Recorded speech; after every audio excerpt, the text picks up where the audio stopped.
victory overnight. We are very much alive. His double-digit win in South Carolina energizing the campaign. Hey, you guys. And the candidate now calling it quits. What it all means going into Super Tuesday, just days away. The first coronavirus death is reported in the U.S. President Trump telling Americans not to panic as we learn more about the patient who died with no recent travel history. We are seeing more cases. We will see more cases. And the disturbing report has the virus been spreading through Washington state for weeks. Plus the new travel restrictions put in place, and Dr. Ashton here with your most pressing questions about the virus. ABC News exclusive. What the stepdad of two missing Idaho siblings is saying about their disappearance. Talking publicly about them for the first time. His departure from Hawaii with his wife behind bars. Weather alert. Frozen.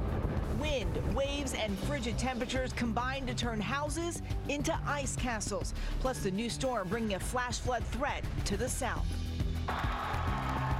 And surprise on the court, the moment this coach learned he was getting a special gift to change his life. And the donor may have been the biggest surprise of all. Live from ABC News in New York, this is Good Morning America. And good morning, everybody. Thanks so much for joining us. A lot of news to get to on this Sunday morning. Coming up first, the first death in the U.S. from the coronavirus. It happened in Washington state. This as a new case is reported in Illinois. Full coverage of all the developments in the coronavirus coming up. But we want to start with the big breaking political news overnight, the Biden blowout. The former vice president is projected to win South Carolina with a commanding double-digit lead. Biden racked up nearly 50% of the vote, almost 30 points ahead of the second place finisher, Bernie Sanders. So what does this mean for Super Tuesday, now just 2 days away? George is standing by with analysis, but we want to start here with ABC's Rachel Scott, who's right there in Columbia, South Carolina. Rachel, good morning to you. Dan, good morning. Joe Biden was betting on this state for a comeback. In his 3 presidential runs, this is the first time he is walking away from a primary contest as the winner, and his victory in this state resetting his campaign and reshaping this race. Overnight, Joe Biden scoring his first victory, celebrating a commanding lead in South Carolina. Now, thanks to all of you, the heart of the Democratic Party, we just won, and we've won big because of you. And we are very much alive. And with renewed confidence, taking on the frontrunner, Senator Bernie Sanders. Most Americans don't want the promise of revolution. They want more than promises. They want results. Biden holding a double-digit lead over Sanders, the former VP overwhelmingly winning over black voters, who made up the majority of the electorate here. Sanders shaking off the results, zeroing in on Super Tuesday and drawing out thousands. I believe very strongly that the people of this country on Super Tuesday and after are going to support our campaign. The Democratic candidates packing their travel schedules, racing across multiple states in the next 48 hours. Super Tuesday's 3 days away. We want to gain as many delegates to the convention as we can. But with pressure building, the field narrows. Hey, you guys. After pouring more than $200 million of his own money into his campaign, billionaire businessman Tom Steyer calling it quits. I can't see a path where I can win the presidency. And Biden will be hoping to seize on this momentum. His campaign is expecting a boost heading into Super Tuesday, but Biden is still being out-fundraised and outspent in those critical states. Dan? Those are critical points. For more on this, let's bring in our chief anchor, George Stephanopoulos, who's going to be hosting this week later this morning. Good morning. Good morning. Let's pick up where Rachel dropped off there. This was an impressive showing, no question about it, but how strong is he going into these Super Tuesday states, Biden? Well, that's the big question right now, because he's going to be fighting from behind in those 14 Super Tuesday states. His hope right now is that the victory in South Carolina translates into victories or very close seconds in those states, particularly in the South, that have large African-American populations: Virginia, North Carolina, Arkansas, Alabama, and Tennessee. He's going to have very, very strong showings there in order to have a good night, because right now Bernie Sanders is ahead in most of the states. He just announced that he's raised $46.5 million in the month of February, and he's way ahead, most importantly, in the state of California, which is far and away the largest treasure trove of delegates on Tuesday. If you're Biden this morning, I would imagine the one of many X factors you're looking at is Michael Bloomberg. How big a problem does Michael Bloomberg pose to Biden in terms of splitting the anti-Bernie Sanders vote? He could be blocking that vote. There's no way Michael Bloomberg's going to get out before Tuesday. His campaign has already said that he spent an awful lot of money, hundreds of millions of dollars invested in those Super Tuesday states. Now, one thing that people associated with Bloomberg will say is that if he got out of the race, that Biden wouldn't necessarily get all of those votes, so it makes sense for him to stay and see what kind of delegates he can amass on Tuesday as well. But it's one of the hurdles that Biden faces going into Tuesday as he's facing this nationwide, basically, primary. But for the anti-Sanders, moderate Democrats, Democratic establishment, this has to be worrying, I would imagine, because isn't it possible that Bernie could emerge from Tuesday having a lead that's really insurmountable? He's going to win the most delegates on Tuesday. I think there's no question about. The question is, will he be on a path to a majority going into the convention or just a plurality? And then secondly, after Tuesday, does it feel more like a two-person race? If Biden does well in the South, will the other candidates like Amy Klobuchar, Pete Buttigieg, Elizabeth Warren be forced maybe to end their campaigns if they don't pick up delegates? And then if you have a one-on-one race, that could go on for some time. If Bernie does emerge as the nominee, how much are there warning signs in the results we saw in South Carolina and perhaps what we'll see on Tuesday in terms of his support in the African-American community? Well, that's the biggest question for Bernie Sanders right now. He says he can build out this huge coalition, but he's getting trounced among the most loyal core supporters of the Democratic Party by Joe Biden. That's one of the things we're going to be watching on Tuesday night. How does he do with the African-American community across the board? George, thank you very much. We should note that you will be leading our coverage Tuesday night. Thank you very much. And speaking of George, he's got a big show coming up this morning. You should tune in later this morning to This Week. George will go one-on-one with presidential candidates Joe Biden and Bernie Sanders. Plus, for the latest on the coronavirus, George will be sitting down with Health and Human Services Secretary Alex Azar. That's all coming up on This Week. And as I said, on Super Tuesday, we'll have special coverage of the 15 contests across the country beginning at 8 Eastern with George. Thank you again, George. Eva, over to you. I'm turning now to the latest on the coronavirus. New cases being reported as it turns deadly in the U.S. for the first time. The person who died, a man from Washington State in his 50s with underlying health conditions. There are now at least 69 cases in the U.S. The states affected: Washington, Oregon, California, and Illinois as well. Now, globally, we are up to 87,000 confirmed cases with more than 2,900 deaths. Our team coverage begins with ABC's Kaylee Hartung in Seattle. Good morning, Kaylee. Good morning, Eva. Just as American health officials reassure us that 80% of coronavirus cases are mild, the CDC is sending a team here to Washington State to help investigate a potential outbreak among the high-risk population at this nursing home. This morning, the first known novel coronavirus death in the U.S., leading Washington's governor to declare a state of emergency. The death occurring in this hospital near Seattle. Overnight, the New York Times reporting researchers now believe COVID-19 has been spreading in Washington State for some 6 weeks. We are having increasing cases in the United States, and we expect to see increasing cases locally. The CDC saying the man who died was in his late 50s, a hospital patient with underlying health conditions. He had no known travel abroad. The COVID-19 situation is rapidly evolving on a global scale, and in Washington, we are starting to see some spread of this virus. Meanwhile, just a few miles away from that hospital, health officials warning of a potential outbreak at this nursing care facility after 2 people tested positive and dozens more are now showing symptoms and being tested. And we're in the process of investigating this situation as an outbreak. All of this coming amid several newly discovered cases in California and Oregon, people who haven't traveled internationally or had close contact with people known to have the virus, leading experts to worry COVID-19 may be spreading through West Coast communities. The Washington case was the first death in the U.S., but he wasn't the first American to die with the virus. In early February, a 60-year-old man died in Wuhan, China. Whit. All right, Kaylee Hartung for us in Washington State. Appreciate it. Also, additional travel restrictions have been put in place to try to curb the spread of the virus. ABC's Stephanie Ramos joins us with all the details on that. Stephanie, good morning.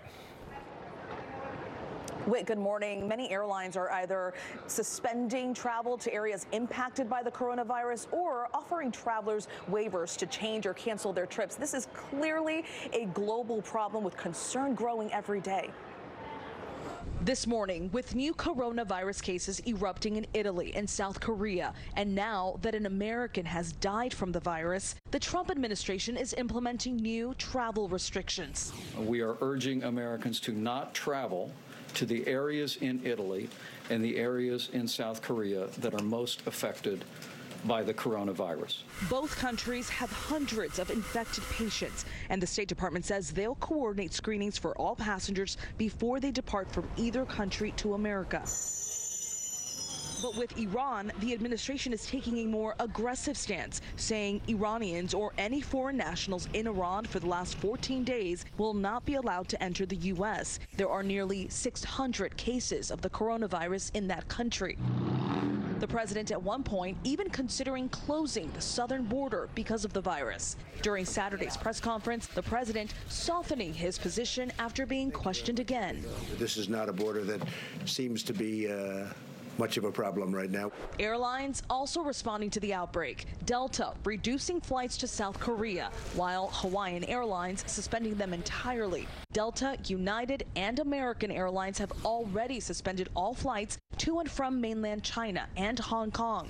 This comes as questions mount about CDC guidelines and prevention procedures at airports. The attorney representing the union behind a Department of Homeland Security employee says she was told to report to work in Newark after returning from travel in China, a violation of the quarantine period. These employees are concerned that they've potentially been exposed, and if they've been exposed, their families could be exposed, the general public could be exposed. Nobody wants to be spreading this disease anywhere, and the agency needs to take this seriously.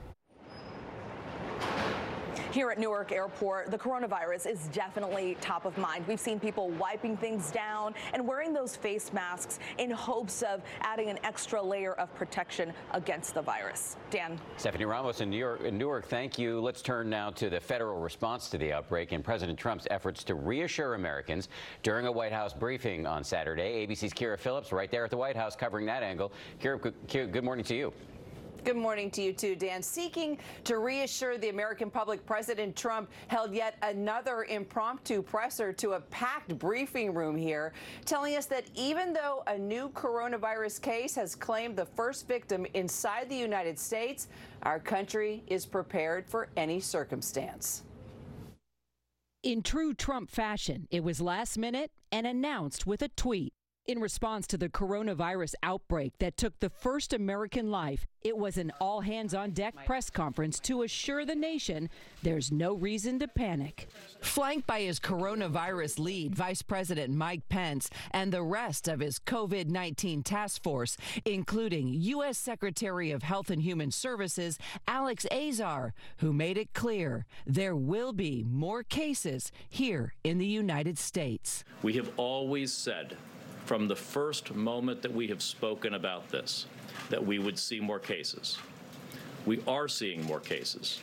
We will see more cases. The president also sparring with reporters over criticism of the federal response from Democrats, calling their arguments a hoax. We've done such a good job. The hoax is on them. The president praising the response so far, cautioning the public that the illness is mild for the majority who have it. And on top of that, as an important part of our efforts, on Monday I'll be meeting with the largest pharmaceutical companies in the world, actually. They'll be coming to the White House, and we're talking about developing very rapidly a vaccine for the virus, to combat the virus. And the head of the FDA also present at that briefing, telling us that at least 80 labs and private companies have signed on for emergency approval to develop coronavirus tests. The president also suggesting that he might have yet another briefing with us today.